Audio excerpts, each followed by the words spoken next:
오늘 우리가 함께 볼 하나님의 말씀은 로마서 12장입니다.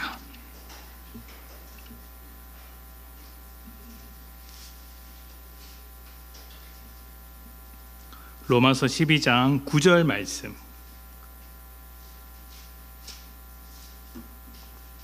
딱 한 절만 우리가 봉독하도록 하겠습니다. 로마서 12장 9절 말씀. 우리 다 같이 봉독할까요? 자, 시작. 사랑에는 거짓이 없나니 악을 미워하고 선에 속하라. 아멘. 자, 우리가 계속해서 로마서를 이제 보고 있습니다. 로마서 후반부를 보고 있는데 12장을 중심으로 펼쳐지는 후반부는 신학적인 이야기, 또 복음에 대한 이야기라기보다는 그 복음으로 빚어진 삶에 관한 이야기였습니다. 살아있는 제물로 드려진 삶이란 어떤 삶인가? 하나님 앞에 예배하는 삶이란 어떤 삶인가에 대해서 바울이 길게 설명을 하고 있습니다. 예배하는 삶이란 이런 것입니다. 죄가 다스리는 세상에서 조건과 결과로 사는 것을 거부하고 하나님의 다스림 속에서 살아가는 것. 죄가 통치하는 삶에서 벗어나 하나님의 자녀로서 하나님의 다스림을 받아 살아가는 것이죠. 그 삶이 어떤 삶이냐면 은혜 위에 사는 삶으로 은혜 위에서 삶을 사는 것이라고 말씀을 드렸습니다. 그러니까 우리가 죄인입니다. 만약 우리가 조건과 결과라는 원리로 세상을 살아간다면 어떻게 될까요? 죄가 우리를 다스리고 있기 때문에 죄가 조건이 되어서 사망이라는 결과를 낳게 되죠. 그래서 조건과 결과라는 것이 우리에게 전혀 복되지가 않습니다. 하나님은 우리를 그것에서 건져내어서 조건과 결과를 뛰어넘는 은혜라는 삶의 원리를 보여주셨고, 우리가 죄인일 때 하나님께서 먼저 은혜를 베푸셔서 구원하셨습니다. 그러니 우리도 어떻게 살아야 합니까? 은혜 위에 있는 삶으로 살아내야 하는 것이죠. 구원받은 우리가 이 은혜의 삶을 부정할 수 없습니다. 우리가 은혜의 삶을 살지 않으면 하나님께서 우리에게 주신 그 은혜도 거절하고 거부하고 부정해야 하는 처지이기 때문입니다. 그래서 우리가 하나님께 은혜를 받은 자라면 우리 역시 삶에서 그 은혜가 훨씬 더 좋다. 죄가 다스리는 삶보다, 조건과 결과로서 채워지는 삶보다 은혜로 살아가는 것이 훨씬 더 좋다는 것을 우리가 기억해야 합니다. 교회 안에서 은혜 받았다라고 이야기를 하면 보통 감동을 받거나 누군가로부터 도움을 받았을 때 은혜 받았다라는 이야기를 많이 하죠. 틀린 말이 아닌데 본래 의미는 우리에게 값없이 주시는 하나님의 은혜인 것이죠. 값없이 주셨다라가 중요합니다. 세상에서는 조건, 값이 있어야 돼요. 그래야 결과, 그 값의 대가를 치르는데 하나님은 우리에게 조건 없는 사랑을 주셨습니다. 자격이 없는데 도움을 주셨어요. 도움을 받지 못하는 환경인데 도움을 주셨단 말이죠. 그게 은혜인 것이죠. 그러니까 우리가 그런 원리로 살아간다는 것입니다. 그러니까 조건과 결과가 필요 없다는 것이 아니라 그것보다 훨씬 더 귀한, 뛰어넘는 은혜라는 원리가 우리의 삶을 지배하고 있고, 세상 속에서 그 은혜를 드러낼 때마다 하나님께서 우리의 삶을 예배로 받으신다라는 것입니다. 이것이 우리가 믿는 자로서의 삶, 그러니까 예배로서 드리는 삶에 있어서 대전제였습니다. 복음 1장부터 11장까지의 복음을 이해했다면 이런 삶을 살아갈 수밖에 없어. 하나님께서 우리에게 신실함으로 은혜를 내려주셨으니 그 은혜 위에 빚어진 우리의 삶, 하나님의 자녀의 삶이 이럴 수밖에 없어 라고 하면서 은혜의 삶을 12장부터 계속해서 이야기하고 있는 거예요. 자, 로마서 12장 3절입니다. 내게 주신 은혜로 말미암아 너희 각 사람에게 말하노니 마땅히 생각할 그 이상의 생각을 품지 말고 오직 하나님께서 각 사람에게 나누어 주신 믿음의 분량대로 지혜롭게 생각하라. 아멘. 지난주에 우리가 믿음의 분량이 무엇인지 설명을 나눴죠. 믿음의 분량이라는 것은 숫자가 아니라고 했습니다. 어떤 사람은 이만큼, 또 다른 사람은 저만큼 이렇게 더 크고 이렇게 이런 숫자의 크기가 아니라 척도라고 말씀을 드렸어요. 그러니까 생각할 이상을 품지 말고라는 것은 믿음의 척도에서 벗어나지 말고 오직 믿음, 주님께서 주신 그 믿음의 척도, 믿음이라는 것을 기준으로 너희가 지혜롭게 생각하라. 이것이 우리가 살아내야 할 삶입니다. 지혜롭게 하나님의 뜻 가운데서 은혜 위의 삶을 살기 위해 우리가 지혜롭게 판단해야 하는 거예요. 판단. 하나님의 뜻이 아닌지 맞는지 분별하면서 살아야 하는 것이죠. 그래서 무엇이 중요합니까? 하나님을 아는 지식이 중요하죠.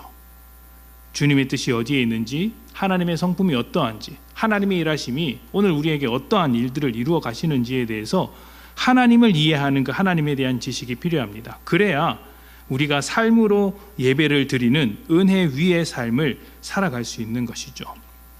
자, 그런 측면에서 교회는 은혜 위의 삶을 살아가는 사람들의 공동체라고 할 수 있습니다. 그래서 서로 다른 모습, 서로 차이 나는 입장에서 살고 있지만 어떻습니까? 한 몸으로서 살고 있어요. 한 몸으로서. 한 몸이 되어서 서로 돌보는 공동체입니다. 만약 이 공동체가 은혜라는 원리가 없이 조건과 결과라는 원리로 만들어진 공동체였다면 너는 어떤 조건을 가지고 있고 나는 어떤 조건을 가지고 있느냐를 가지고 따질 거예요. 그리고 교회 입회하는 것도 굉장히 까다롭게 따져보겠죠. 세상에서 하는 대로 이렇게 회비는 얼마를 내야 되고 출석은 얼마만큼 해야 되고 또 믿음의 정도는 어느 정도 해야 되고 그러다가 이렇게 그 조건에서 이탈하면 너는 더 이상 여기 올 수 없다라는 것을 이제 말하겠죠. 그러나 교회는 그런 것을 따지지 않습니다. 아무나 들어오는 곳이죠. 문은 항상 열려 있습니다. 누구나 들어와서 예배에 참여할 수 있습니다. 함께 예배 공동체, 믿음의 공동체로 살아갈 수 있죠. 무엇만 있으면 됩니까? 내가 예수를 믿는다는 고백 하나만 있으면 누구나 이 공동체에 들어올 수 있습니다. 왜냐하면 우리는 세상에서 말하는 조건을 따지는 공동체가 아니라 은혜 위에서 살아가는 삶입니다. 그래서 누가 잘났고 누가 못났고를 따지지 않아요. 그걸 따지면 교회가 무엇인지 모르는 겁니다. 내가 얼마나 잘했고 너는 얼마나 못했고 이걸 따지는 순간 교회는 교회가 되지 않습니다. 내가 잘했으면 그건 은혜인 거예요. 내가 부족하면 은혜가 필요한 겁니다. 그 은혜를 위해 어떻게 합니까? 서로 돕는 거예요. 높고 낮음으로 구분하지 않고 서로를 도우며 서로가 서로의 지체가 되어서 돕는 것이죠. 그러니까 입이 제 역할을 하기 위해서 손이 음식을 먹어야 하는 것처럼 손이 바쁘게 움직이기 위해서 혈액이 잘 돌아가야 하는 것처럼 또 발이 열심히 움직이기 위해서 허리가 제대로 작동되어야 하는 것처럼 교회는 예수라는 그 몸으로 모여서 은혜의 삶을 살기 위해 서로가 돕는 공동체가 되어야 합니다. 그런데 서로 따지면서 네가 잘났니 내가 잘났니 하면서 은혜를 드러내지 못한다면 그것은 교회가 무엇인지 모르는 것이죠. 자, 그렇기 때문에 우리가 높고 낮음을 구분하지 않는 은혜 위의 삶을 살아간다면 어떤 삶이 가능할까요? 포용적인 삶이 가능한 거예요. 하나님께서 우리를 품으셨듯이 우리 역시 약하고 부족한 자, 때로는 나를 찌르는 자까지도 포용할 수 있는 것입니다. 자, 이런 삶의 원리를 지난주에는 이 교회 안에서 지체들 사이에서의 관계 속에서 살펴보았다면 오늘은 조금 더 이제 범위를 넓혀서 확장시켜 보도록 하겠습니다. 자, 9절입니다. 9절. 자, 다 같이 읽어봅시다. 시작. 사랑에는 거짓이 없나니 악을 미워하고 선에 속하라. 아멘. 자, 사랑에는 거짓이 없다고 합니다. 그러니까 껍데기뿐인 사랑은 사랑이 아니다. 말로만 하는 사랑은 사랑이 아니다. 사랑은 실천한다라는 것을 이제 설명하고 있어요. 그런데 이 말은 우리에게 사랑을 실천해라라고 요구하기 전에 하나님의 일하심이 사랑으로부터 비롯되었다는 것을 생각하게 만듭니다. 그러니까 우리가 사랑을 실천해야 합니다. 그런데 그 전에 왜 사랑을 실천해야 하는가? 하나님께서 먼저 우리에게 사랑을 실천하셨기 때문이다라는 것을 설명해 주고 있는 거예요. 우리를 사랑하신 하나님께서 우리를 위하여 예수를 통해 십자가를 지게 하셨고 우리를 구원하셨습니다. 예수님께서 십자가에 못 박히실 때 세상 모든 죄인들의 죄를 짊어지시고 십자가에 못 박히셨죠. 우리가 잘해서 십자가에 못 박히신 것이 아니라 우리가 하나님의 뜻을 가장 따르지 않을 때, 하나님의 아들로 오신 예수님을 제대로 인정하지도 않을 때, 그때 우리를 위하여 죽으셨다라고 이야기를 합니다. 그래서 복음에는 하나님의 사랑이 있다라고 이야기를 해요. 복음 안에는 하나님의 사랑이 있죠. 로마서 5장 8절입니다. 우리가 아직 죄인 되었을 때에, 언제? 죄인 되었을 때, 자격이 없을 때 그리스도께서 우리를 위하여 죽으심으로 하나님께서 우리에 대한 자기의 무엇을 확정하셨느니라? 사랑을 확정하셨느니라 라고 합니다. 우리가 아직 죄인 되었을 때에 우리를 위하여 죽으신 그 실천으로 자신의 사랑을 확증하셨다라고 선언하고 있습니다. 그러니 하나님의 사랑은 어떤 사랑입니까? 말로만 하는 사랑이 아니라 진실된 사랑이다. 자기를 찌르는, 우상을 섬기면서 하나님의 말씀에 대하여 불순종하고 있는 사람들마저도 품는 진짜 사랑이다. 그리고 하나님은 이 사랑을 말로만 하지 않으셨고 직접 보여주셨다, 실천하셨다. 우리가 은혜 위에 살고 있는 것은 이러한 하나님의 사랑이 없으면 불가능한 것이다라는 것을 지금 보여주고 있는 거예요. 그렇기 때문에 여러분, 우리가 사랑을 말할 때는 우리의 입장과 세상의 입장이 다르다는 것을 이해해야 합니다. 세상은 사랑할 수 있을까요? 세상이 사랑할 수 있습니까? 불가능합니다. 불가능합니다. 왜냐하면 이 사랑마저도 조건과 결과로서만 이해하기 때문입니다. 여러분, 요즘 그런 이야기 들어보셨습니까? 20대 청년들이 사랑하는 법, 어떻게 사랑하는지 아십니까? 가끔씩 이렇게 이런 것들을 이제 풍자하듯이 이제 방송이나 여러 가지 매체에도 나오는데, 두 사람이 만나면 제일 먼저 하는 게 비용을 따진다고 합니다. 비용을. 그러니까 어느 날은 네가 이쪽에서 여기까지 왔으니 다음 날은 내가 여기까지 오겠다. 이걸 계산하는 거예요. 계산. 데이트 비용도 내가 이만큼 더 썼으니 네가 이만큼 더 썼다. 이렇게 하는 것이죠. 이게 다 뭡니까? 조건을 따지는 거예요. 이 조건에 맞지 않으면 나는 사랑을 하지 않겠다. 나는 이 조건에 맞는 사람하고만 살겠다라는 것이죠. 결혼도 뭐 합니까? 나중에 예전에는 결혼을 하면 통장을 합치는 게 당연한 것이었잖아요. 근데 지금은 통장을 분리해서 너는 네 돈 가지고 살고 나는 내 돈 가지고 사는 게 이렇게 정답인 것처럼 보여주는 이제 삶을 살고 있습니다. 이게 왜 그러냐면 사실은 조건과 결과라는 원리 안에서만 사랑하고 있기 때문이에요. 조건과 결과로서만 이해하고 있기 때문입니다. 그런데 믿는 자는 은혜로 살아요. 조건과 결과가 아니라 은혜로 살고 있습니다. 그래서 진짜 사랑이 가능한 것입니다. 이렇게 이해하시면 좋겠어요. 조건과 결과로 사랑하는 것과 은혜로 사랑하는 것이 무엇이 다른가?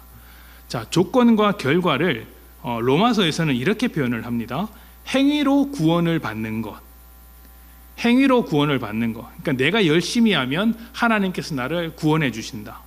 내가 열심히 믿으면 천국 갈 수 있다. 다르게 말하면 내가 착한 일을 많이 하면 천국에 간다. 이런 것이죠. 여기서 행위라는 것은 우리의 활동이에요. 내가 열심히 하는 것. 구원은 누구의 활동입니까? 하나님의 활동이죠. 하나님의 활동. 그래서 행위로 구원을 받는다는 것은 내가 열심히 하시면 하나님께서 일하실 것이다 라는 말과 같습니다. 그런데 여기에 문제가 있어요. 뭐냐면 내가 열심히 하면 할수록 내가 뭘 짓습니까? 죄를 지어요. 왜냐하면 우리는 세상에서 죄의 통치를 받고 있기 때문이죠. 그래서 로마서에서 그 부분을 이야기했잖아요. 세상에서 아무리 뛰어난 사람이라 할지라도 열심히 살아도 결국 하는 게 뭐냐? 죄 짓는 것뿐이더라. 로마서 1장에 쭉 나오는 죄의 목록이 바로 그런 것이고, 유대인들, 그러니까 이스라엘이 나와서 우리는 율법을 가졌다, 할례를 가졌다고 하니까 바울이 뭐라고 합니까? 그 율법과 할례를 가지고도 죄를 짓더라. 이렇게 말하는 것 아닙니까? 그러니까 열심히 하면 할수록 죄를 짓는다라는 것입니다. 그래서 하나님이 무엇을 주셨어요? 은혜를 주셨어요. 먼저 일하셨어요. 먼저 구원을 주시고 그 다음에 우리의 행위를 요구하십니다. 내가 너희를 구원했으니 구원받은 자로서 살아라 라고 이야기합니다. 그 삶을 실패하더라도 우리가 하나님의 자녀된 것에서 이탈됩니까? 지옥 갑니까? 버림받습니까? 안 받습니다. 받지 않아요. 왜냐하면 우리가 잘해서 받은 게 아니기 때문이에요. 하나님께서 잘하셔서 받은 것이기 때문입니다. 하나님은 변하지 않는 하나님이시기 때문에 우리의 구원은 변하지 않는다라는 것이죠. 이런 사랑을 받지 못한 세상은 사랑할 수 없으나 이런 사랑을 받은 우리, 먼저 사랑하는 것, 그러니까 조건 없이 주시는 사랑을 받은 우리는 비로소 진짜 사랑을 할 수 있는 것입니다. 자, 그래서 이렇게 이야기를 하는 거예요. 로마서 12장 10절부터 13절입니다. 우리 같이 읽어볼까요? 10절부터 13절까지. 자, 시작.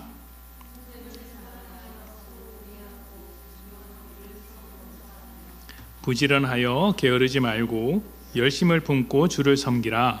소망 중에 즐거워하며 환난 중에 참으며 기도에 항상 힘쓰며 성도에 쓸 것을 공급하며 손 대접하기를 힘쓰라. 아멘. 자, 여기서 10절에 보면 이렇게 이야기를 해요.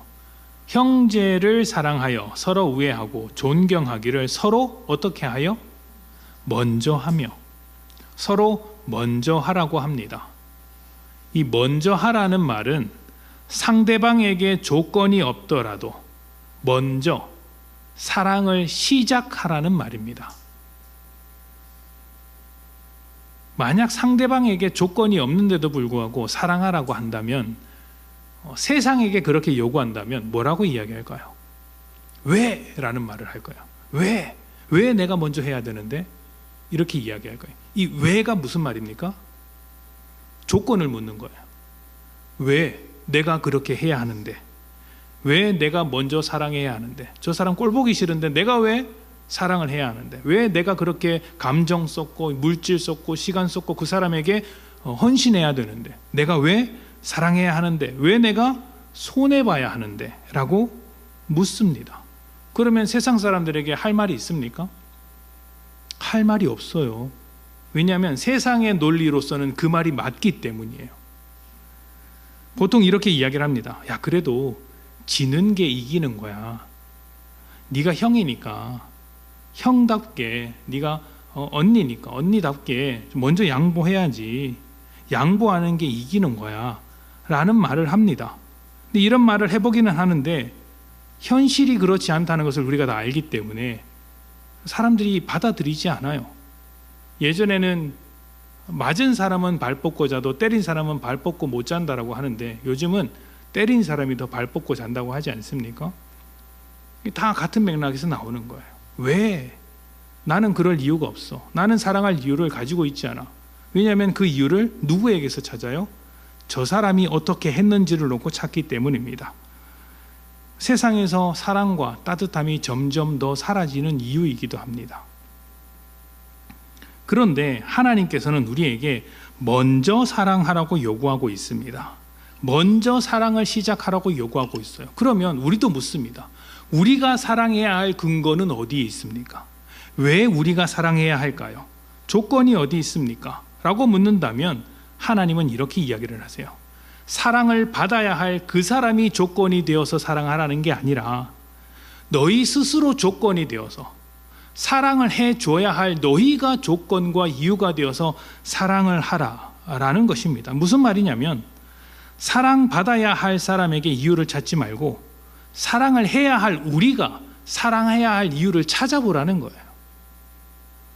저 사람을 보면 사랑하고 싶지 않아. 그런데 내가 그 사람을 사랑해야 할 이유를 그 사람에게서 찾는 게 아니라 나에게서 찾아야 한다는 것입니다.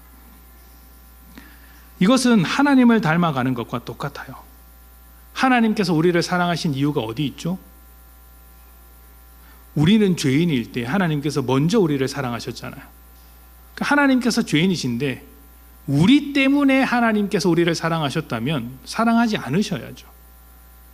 우리는 죄인이니까. 그런데 하나님께서 사랑이시고 하나님께서 자기의 사랑을 드러내기 위해서 더 복되고 선한 것을 우리에게 보여주시기 위해서 스스로 이유가 되셔서 우리에게 사랑을 보여주신 것입니다. 하나님 자신이 이유가 되어서 우리에게 사랑하셨던 것처럼 이제 우리도 하나님의 자녀이기 때문에 하나님의 어떠하심을 본받아서 우리 스스로 이유가 되어서 사랑하라, 먼저 사랑하라는 것이죠.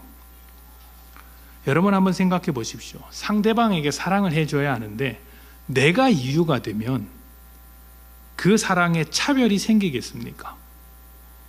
상대방에게 이유를 찾는 게 아니라 내가 이유가 되면 상대방에게 차별이 있겠어요? 잘하는 사람, 못하는 사람, 친한 사람, 좀 안 좋은 사람 이렇게 쭉 있더라도 그 사람이 어떠한지를 놓고 내가 사랑을 주는 것이 아니라 내가 사랑해야 할 사람이기 때문에 사랑을 준다면 여러분, 사랑을 주지 말아야 할 사람이 있습니까? 그 강도 만난 자의 이웃에 대한 이야기를 너무 잘 아시죠? 죽을 뻔한 이제 죽어가는 사람이 있는데 레위인과 제사장은 모른 척하고 지나갔고 사마리아 사람이 그를 돌보았습니다. 그때 예수님께서 뭐라고 하셨냐면 그 강도 만난 자의 이웃이 누구냐 이렇게 물어봤어요. 강도 만난 자의 이웃이 누구냐? 그 사마리아 사람이죠. 왜요? 사마리아 사람은 그 사람을 사랑해 주었기 때문입니다. 근데 레위인과 제사장은 강도 만난 자가 어떠한 상태냐를 가지고 이렇게 율법에 걸리는 부분이 있기 때문에 사랑하지 않았어요. 사랑의 이유를 어디서 찾았습니까? 그 사람에게서 찾았어요. 근데 그 사마리아 사람은 사랑의 이유를 어디서 찾았습니까? 그냥 그 사람이 가지고 있는 긍휼한 마음으로부터 찾은 거예요. 이게 지금 하나님께서 요구하시는, 예수님께서 요구하시는 사랑의 본래 모습입니다. 그러니 우리가 사랑하지 못할 사람이 있겠습니까? 자기를 중심으로, 나를 중심으로 살아가는 세상에서는 이 일을 하지 못합니다. 왜냐하면 내가 중심이기 때문이에요. 나에게 어떻게 했는가, 나에게 도움이 되는가, 내 마음에 드는가 안 드는가가 중요하기 때문이죠. 그러나 우리는 자신을 죽이고 예수로 살아가는 사람들입니다. 예수님께서 내 삶의 주인이세요. 그래서 예수님을 닮아 그 길로 걸어가는 것이죠. 예수님은 십자가의 이유를 우리에게서 찾지 않으신 분이세요. 하나님의 부르심을 받은 자신으로부터 찾았습니다. 하나님도 자신이 사랑이시기 때문에 자신으로부터 이유를 찾아서 우리를 향한 사랑을 확증하셨죠. 우리도 그렇게 하는 거예요. 상대방에게 어떤 조건을 찾아서가 아니라 내가 사랑할 수 있는 조건이 되어서 상대방을 사랑하는 것입니다. 그러니까 사랑받을 만한 사람이라서 사랑하는 게 아니라 우리가 그 사랑을 받은 자로서 사랑할 수 있기 때문에 사랑하는 거예요. 상대방은 중요하지 않습니다. 자, 그러면 이런 논리, 이런 원리, 이런 삶이 어디까지 확장되는지를 한번 봅시다. 로마서 12장 14절부터 20절. 자, 우리 같이 읽어볼까요? 우리 교독하도록 하겠습니다. 14절부터 20절까지 말씀 제가 먼저 읽을게요. 너희를 박해하는 자를 축복하라. 축복하고 저주하지 말라.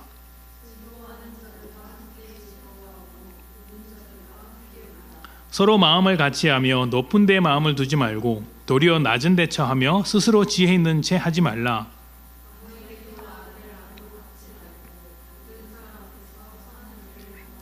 할 수 있거든 너희로서는 모든 사람과 더불어 화목하라.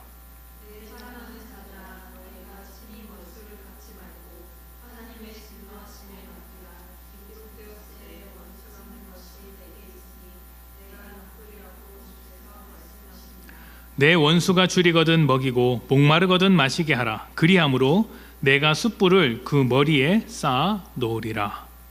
아멘. 여러분, 이 당시 교회는 핍박받는 공동체였습니다. 지금 이 글을 쓰고 있는 바울이 그랬지 않습니까? 교회를 찾아다니면서 박해했습니다. 유대인 사회에서 교회는 아주 작은, 인정받지 못하고 손가락질 당하는 작은 분파에 해당하거나 아니면 불량스러운 집단으로 이해되었습니다. 그래서 유대인 사회에서 예수를 믿는다고 하면 그 가정에서 쫓겨나고 사회로부터 단절되기도 했습니다. 환영받지 못할 뿐만 아니라 이제 쫓아다니면서 핍박했던 모임이었어요. 그렇다고 해서 로마 사회에서도 인정을 받았느냐? 그렇지 않습니다. 로마 사회에서는 사회 질서를 어지럽히는 공동체로 취급받았습니다. 그래서 나라에 무슨 일이 있으면 유대인이나 교회들을 쫓아냈습니다. 말도 안 되는 사람들이다, 이상한 이야기를 하는 사람들이라는 취급을 받았죠. 특히 당시에는 당연하게 황제를 숭배했어야 하는데 예수를 믿는 사람들은 이 황제를 숭배하지 않는 것입니다. 우상 숭배라고 하면서 오직 주님만 나의 주님이시다, 황제시다 이렇게 인정을 했죠. 그러다 보니까 반역자로 몰려서 사자밥이 되거나 십자가형, 교수형에 당하는 일이 허다했습니다. 그러니까 교회 공동체가 어떤 공동체였냐면 핍박과 죽음이 따라다니는 공동체였습니다. 그런데 우리가 읽은 말씀에서 뭐라고 합니까? 14절에 너희를 박해하는 자를 축복하랍니다. 여러분, 이 박해하는 자를 축복하랍니다. 현실적으로 말씀드려 볼까요? 돈 떼먹고 도망간 사람을 축복하랍니다. 갑자기 속에서 뭔가 확 끌어오르시죠? 절대 그럴 수 없지. 모른 척 해줘라, 참아라 정도가 아니라 축복하랍니다. 축복하고 저주하지 말라. 20절에 보면 원수가 줄이거든 먹이고 목마르거든 마시게 하라고도 이야기를 합니다. 무슨 말일까요 이게? 일단 이것은 원수로부터 당하는 고통이나 어려움을 무시하는 이야기가 아니에요. 그러니까 그들의 잘못과 죄를 모른 척하고 덮고 지나가라 이런 말씀도 아닙니다. 그러니까 괜찮다 이런 말을 하라는 게 아닙니다. 잘못한 건 잘못한 거예요. 악한 일은 악한 일입니다. 심판받아야죠. 근데 그 심판을 누가 한다는 겁니까? 하나님께서 하신다는 겁니다. 하나님은 악을 모른 척 하시는 분이 아닙니다. 다만 하나님께서 원하시는 것은 이런 것이죠. 심판은 나의 몫이다. 너희는 심판하지 마라. 너희는 심판자가 아니다. 너희는 정죄하는 사람이 아니다. 너희도 사실은 똑같은 죄인이고 은혜가 필요했던 사람 아니냐. 그러니 그들을 위해서 축복하며 기도해 주어라. 그 축복이 잘 되라 이런 게 아니고요. 그들도 하나님의 은혜 거할 수 있도록, 그들도 하나님의 그 일하심 속에 들어올 수 있도록 기도해 주라는 것이죠. 여러분, 보통 악을 갚을 때 어떻게 갚습니까? 원수진 것을 갚을 때 어떻게 갚아요? 받은 대로 돌려주고 싶지 않습니까? 근데 받은 대로 돌려주다가 악을 저지르는 거예요. 초등학생들이 하는 것을 보면 잘 압니다. 지나가다 툭 친 걸 가지고 어떻게 합니까? 왜 때려? 그러지 않습니까?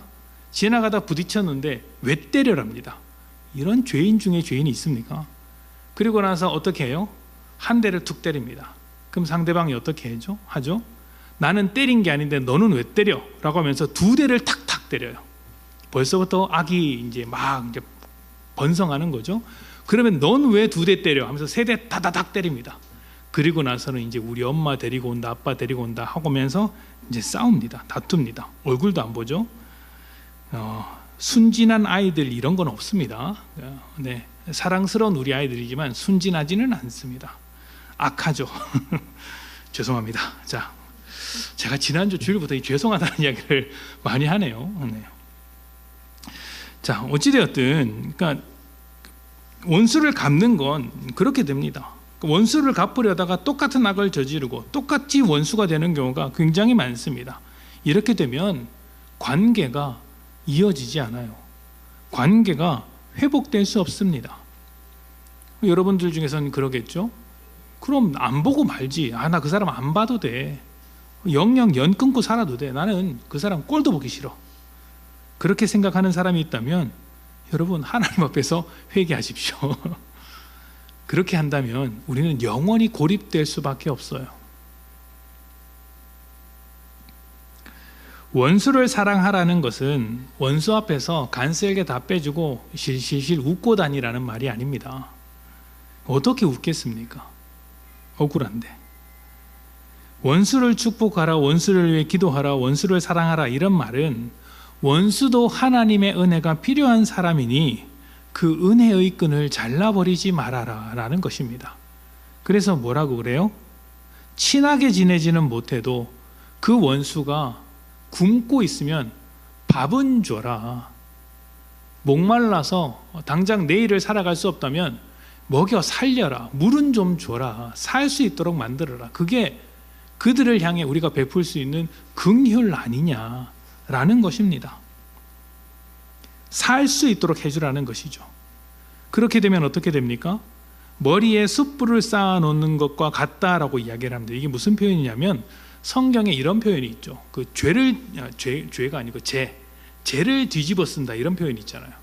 내가 옷을 찢고 죄를 뒤집어 쓴다 이런 표현이 있죠. 이 죄를 뒤집어 쓴다가 슬픔을 아주 극적으로 표현하는 이제 수거이기도 하지만 회개의 표현이기도 합니다. 이것과 비슷하게 숯불을 머리 위에 올려놓는다, 그 화로를 머리에 올려놓는다는 것도 회개한다라는 거예요. 그런 의미를 담고 있습니다. 그러니까 우리가 그들에게 긍휼한 마음으로 살 수 있도록 하나님의 축복과 은혜로 대해준다면 그 사람이 그 마음 때문에 회개하지 않겠냐, 회개의 통로가 되지 않겠냐, 그렇게 하나님께서 일하시지 않겠냐라고 이야기를 하는 겁니다. 여러분 가만히 한번 생각해 보십시오. 복수로서 회개하는 사람이 있겠습니까? 나쁜 사람에게 복수했더니 그 복수를 당한 사람이 회개를 하겠습니까? 아니면 억울해서 또다시 복수를 꿈꾸겠습니까? 회개하는 것은 사랑과 따뜻함밖에 없습니다. 따뜻하면 그 사람의 사랑을 받고 진심으로 내가 잘못했구나 반성을 하는 것이죠. 자, 그러면 이런 것들이 어떻게 가능할까요? 원수에게서조차 그런 따뜻함을 유지하고 하나님의 긍휼로서 다가갈 수 있는 그 이유가 어디에 있겠습니까? 나에게 있기 때문이죠. 그 원수, 상대방에게 이유를 찾지 않기 때문에 이러한 사랑이 가능하다는 것입니다. 우리는 원수가 무엇을 했는지를 따지지 않습니다. 물론 그가 잘못한 것들에 대해서는 분별해야겠지만 우리는 그것을 초월합니다. 우리는 과거에 얽매이지 않습니다. 우리는 하나님께 이유를 둡니다. 하나님께 이유를 두고 하나님의 뜻을 통해 우리의 현실, 세상의 이야기를 넘어섭니다. 하나님의 사랑을 받은 사람으로서의 소망을 가지고 있기 때문에 그 사랑을 받은 내가, 그 은혜 위에 살고 있는 내가, 소망이 있는 내가 이유가 되어서 그 원수와 같은 자도 사랑하는 것입니다. 자, 그런데 정말 놀라운 점은 여기서부터 시작되는 거예요. 성경은 이런 것을 또 법으로 정하지 않았어요. 이게 정말 성경의 놀라운 점이에요. 너희가 이렇게 살아야 한다 라고 하는데 반드시 이렇게 살아야 한다라고 강제 규정으로 만들지 않았어요. 무슨 말이냐면 이것을 실패한다고 해도, 그러니까 나는 너희가 그렇게 너희 스스로가 조건이 되어서 사랑한다고 해도, 사랑을 요구하는데 그 사랑을 이루지 못한다고 해도 나는 너희를 향한 내 사랑을 거둘지 않을 거야 라는 말이에요. 법이면은 너 이거 탈락했으니까 나는 앞으로 너를 사랑해 주지 않을 거야 라는 말이 되어야 해요. 법을 어겼으니까. 그런데 하나님께서는 이것을 처음에 뭐라고 하셨어요? 지혜로 판단하는 것이라고 하셨잖아요. 그래서 그것을 잘못 판단하면은 내가 너에게 더 사랑을 부어줄게, 더 은혜를 줄게, 그 은혜를 경험하면 이제 다시 한번 그 삶을 살아봐, 이렇게 이야기하는 것이죠. 그래서 우리 하나님께서 우리를 사랑하시고 자유롭게 만드셨기 때문에 무조건 원수를 사랑하라고 말하지 않아요. 18절에 뭐라고 합니까? 할 수 있거든 이라고 이야기를 해요. 할 수 있거든. 너희 수준이 하나님의 사랑 가운데 그렇게 닮아가고 있다면, 할 수 있다면 너희가 하나님의 사랑을 충분히 알고 그렇게 하기를 하나님께서 원하신다는 것을 인정하고 그렇게 살아갈 수 있다면 원수를 사랑해 주어라 라는 것이죠. 율법은 아니다. 너희의 자유다. 그러나 너희가 가진 지혜로 이 자유를 잘 사용해라. 복되게 사용해라. 은혜 위에 있는 삶으로 만들어가라. 이게 무엇입니까 지금? 조건과 결과를 뛰어넘는 은혜의 삶으로 살기를 바라시는 하나님께서 우리에게 이것을 은혜로 요구하고 계시는 거예요. 이 말을 듣고 또 이제 그러면 좋은 말씀이니까 안 해도 되겠네. 안 해도 내가 구원을 받는 것에는 문제가 없으니까 안 해도 되겠네 라는 생각을 가지게 된다면 어떻게 됩니까? 바울이 맨날 하는 말 있죠. 그럴 수 없느니라. 야, 그러면 네가 어떻게 은혜의 사람이냐, 은혜 받은 사람이냐, 이렇게 이야기를 하는 거죠. 그래서 21절에 뭐라고 합니까? 다 같이 읽어봅시다. 시작. 악에게 지지 말고 그 세상의 논리에 지지 말고 선으로 악을 이기라. 하나님의 뜻과 지혜로 세상의 논리를 깨부숴라. 세상은 조건과 결과로서 원수를 갚아야 한다고 말할지 모르겠지만 너희는 그것을 이겨내라. 은혜로 이겨내라 말하는 것이죠. 선한 삶으로 악한 습성을 이겨야 합니다. 은혜로 조건과 결과를 이겨내야 합니다.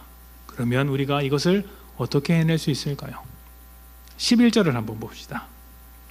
자, 11절을 다시 한번 읽어봅시다. 자, 시작.